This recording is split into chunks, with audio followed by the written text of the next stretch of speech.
हम आपके लिए लेके आए हैं मिनी भरवा कचौरी। इस कचौरी को आप 1 महीने के लिए स्टोर करके भी रख सकते हो, ये खराब भी नहीं होगी। एकदम से ऐसी खस्ता कचौरियाँ बनाएंगे जो खाने में बहुत ज़्यादा टेस्टी है। इस नाश्ते को बनाने के लिए यह मैंने ले लिया है 250 ग्राम मैदा, और मैदे में हम डाल देंगे 2 टेबल स्पून जितना ही घी। घी को यहाँ मैंने गर्म करके डाला है।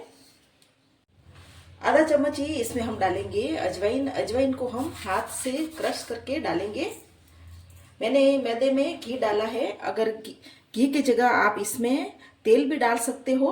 और आधा चम्मच जितना ही मैंने यहाँ पे डाल दिया है नमक। अब इन सारी चीज़ों को हम अच्छे से मिक्स करेंगे, जिससे कि मोयन पूरे आटे में अच्छे से लग जाए। आटे में मोयन हमने अच्छे से लगा लिया है। बस इस तरह से मुट्ठी बंध रही है, इसका मतलब मोयन अच्छे से लग गया है। यहाँ हमने ले लिया है 1 कप पानी। अब थोड़ा थोड़ा पानी डालकर एक हम सख्त आटा गूंथ कर तैयार करेंगे। यहाँ हमने ये आटा लगा लिया है। बस ऐसा ही सख्त आटा यहाँ पे हमें लगाना है। इस आटे को लगाने में मुझे आधे कप जितना ही पानी लगा है। अब इस आटे को ढककर हम 20 मिनट के लिए छोड़ देते हैं। आटा सेट हो रहा है, तब तक हम एक मसाला बनाते हैं। यहाँ हमने ले लिया है मिक्सर जार। इसमें मैं डाल रही हूँ 1 कटोरी भरकर बेसन की सेव। और वजन में ये सेव आप नापेंगे तो 100 ग्राम जितनी ही सेव है। बेसन की सेव की जगह आप आलू भुजिया भी इसमें डाल सकते हो, या फिर दाल मोठ की नमकीन हो वो भी इसमें डाल सकते हो। कोई और भी नमकीन आपके पास हो उसको भी आप इसमें डाल सकते हो। 1 छोटा चम्मच जितना ही इसमें हम डालेंगे सौंफ, और 2 छोटा चम्मच जितना ही हम इसमें डालेंगे सफ़ेद तिल, और 1 छोटा चम्मच भरकर ही इसमें हम डाल देंगे चीनी, और 1 छोटा चम्मच जितनी ही हम इसमें डालेंगे लाल मिर्ची का पाउडर, और 1 चम्मच हम डाल देंगे पिसा हुआ धनिया पाउडर, और आधा चम्मच जितना ही हम इसमें डालेंगे नमक, और साथ ही 4 छोटा चम्मच जितना ही इसमें हम डाल देंगे इमली का पल्प, जिससे कि इस मसाले में बहुत ही अच्छा टेस्ट आएगा। अब ढक्कन लगाकर इन मसालों को दरदरा हम पीस लेते हैं। इन मसालों को हमने दरदरा पीस लिया है और एक प्लेट में निकाल देते हैं। अब इसमें हम डाल देंगे 25 से 30 किशमिश, और साथ ही इसमें हम डालेंगे काजू। काजू के मैंने इस तरह से टुकड़े कर लिए हैं। ये 25-30 ही काजू के टुकड़े हैं, ये ऑप्शनल है, आपकी इच्छा हो तो आप डाल सकते हो। और इन सारी चीज़ों को हम हाथ से ही एक बार मिक्स कर लेते हैं। आटे को पड़े हुए भी 20 मिनट हो गए हैं। अब एक बार आटे को हम वापस हाथ से मसल लेते हैं, जिससे कि आटा अच्छी तरह से सेट हो जाए। अब हम आटे के छोटी छोटी टुकड़े कर लेते हैं।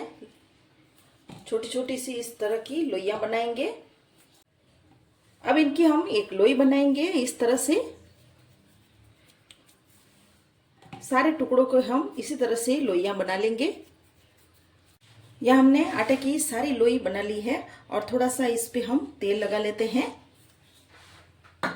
और अच्छे से मिक्स कर लेते हैं।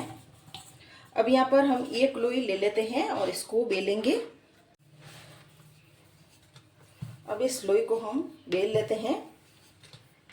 यहाँ हम इस तरह से मिनी कचौरी बना रहे हैं, बस इतना ही हम यहाँ पर बेलेंगे। अब इसे हम हाथ में ले लेते हैं और 1 चम्मच भरकर ही इसमें हम डालेंगे मसाला। मसाला डालने के बाद इसको हम इस तरह से उठाकर यहाँ पर इकट्ठा करेंगे, थोड़ा थोड़ा चारों तरफ से इस तरह से, और इस तरह से हम मिला लेंगे। और थोड़ा सा ऊपर से भी तोड़ देते हैं, और इसको वापस से हाथ से ऐसे दबाएंगे। बस इस तरह की हम सारी मिनी कचौरियाँ बनाएंगे। या हमने ये सारी मिनी कचौरियाँ बना ली है। अब इनको तल लेते हैं। या हमने तेल पहले ही गर्म होने के लिए रख लिया था। इन्हें तलने के लिए हमें एकदम यहाँ पर हल्का गर्म तेल चाहिए, बहुत ज़्यादा गर्म तेल यहाँ पर हमें नहीं चाहिए। और एक एक करके जितने पीस एक बार में आएंगे उतने पीस हम डाल देते हैं। ये कचौरियाँ नीचे से हल्की हल्की सी अब सिक गई है। अब इनको हम एक बार पलट लेते हैं। गैस को हमने यहाँ पर अब मीडियम आंच में कर लिया था। अब इनको हम थोड़ी थोड़ी देर में अलट पलट करते रहेंगे, जिससे कि दोनों तरफ से अच्छे से ये फ्राई हो।